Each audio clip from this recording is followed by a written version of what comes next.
Hi everyone, it's Danielle and today's day 58 of my 100-day video blog challenge.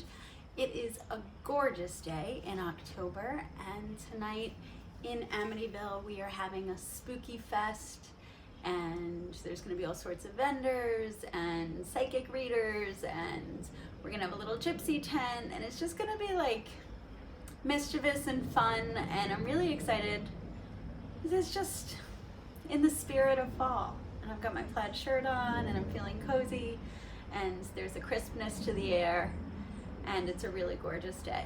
I love the fall, and I hope that you have a great day too. I was listening to some music, and I was listening to some of my favorite tarot readers on YouTube. It's what I do in my spare time just to check in. And the different themes of love and relationships come up, and it just got me thinking about my own self, and everything that I've been through and overcome, and reflected on my own relationships in the past, and it would be so easy to be jaded.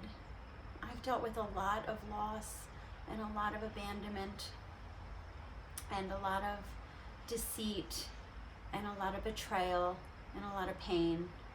I'm sure many people can say the same in their relationships, and it really sucks, and it's really hurtful, and it's hard to put yourself back out there after you have faced such pain and such hurt and such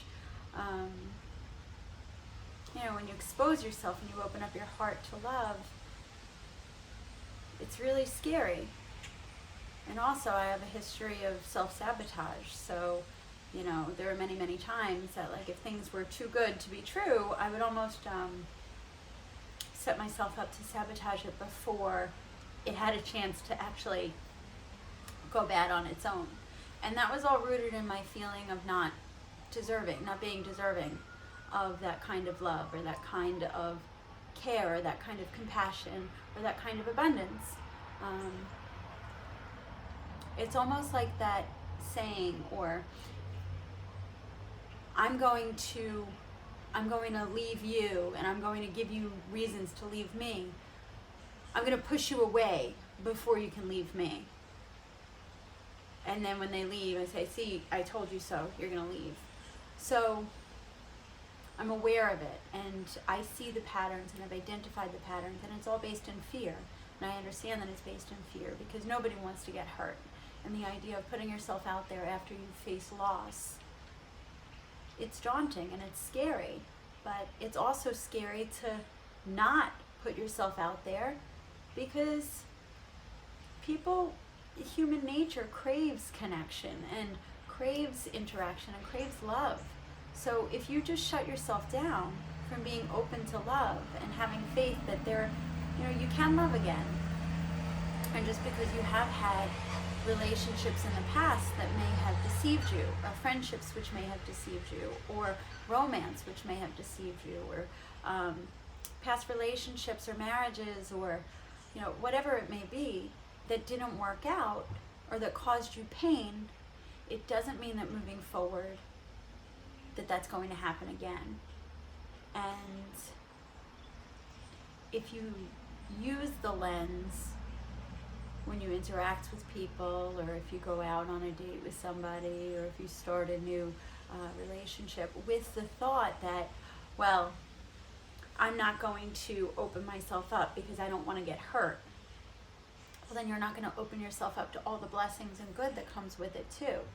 And I am number one guilty of this. I understand it. It takes a lot for me to let my guard down because I'm so afraid of getting hurt. But I have to have faith that there are good people out there that will see me for who I am and love me for who I am, and I'll love them for who they are, because I'm sure that they've dealt with their own share of hurt and pain. And it's scary when you start a new relationship, a new dynamic, and you have to tread lightly with compassion for each other. But I do have faith that there is goodness in people, and that it is possible that those romantic movie fairy tales that are written, that they can happen, But it doesn't just happen like poof out of nowhere. You have to actually like take action. You have to speak your truth. You have to put yourself out there. You have to endure the bad dates, or like meeting up with people and having a bad time, just as much as you do putting yourself out there and having a good time, because it's not going to happen automatically. Like you get rewarded by putting yourself outside your comfort zone.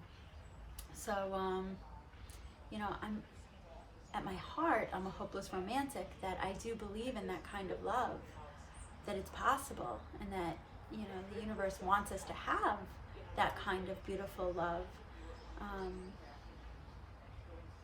But you have to be open to it, and you have to take action toward it, and you have to be willing to take a risk, and to speak your truth, and to be honest and open and communicate, especially as you're learning about each other, in any kind of a dynamic. You have to communicate and create space that the other person knows that it's safe for them to share. And then they'll provide that space to you, that it's safe for you to share and to open yourself up vulnerably, that you won't be judged, and that you won't be abandoned, and that you won't be hurt, that what you share won't be used against you like a weapon, which has also happened more than I care to admit or face. But, you know, and that's where discernment comes in. It's a balance. So it's a strive for balance. Obviously, like, you're not gonna go on a first date or a first friendship coffee and start blurting out all of your life story. But it is possible. If you find a connection with somebody, you have to be willing to go for it and put yourself out there, because who knows, maybe that's the person that you're supposed to be with, that you can find the joy.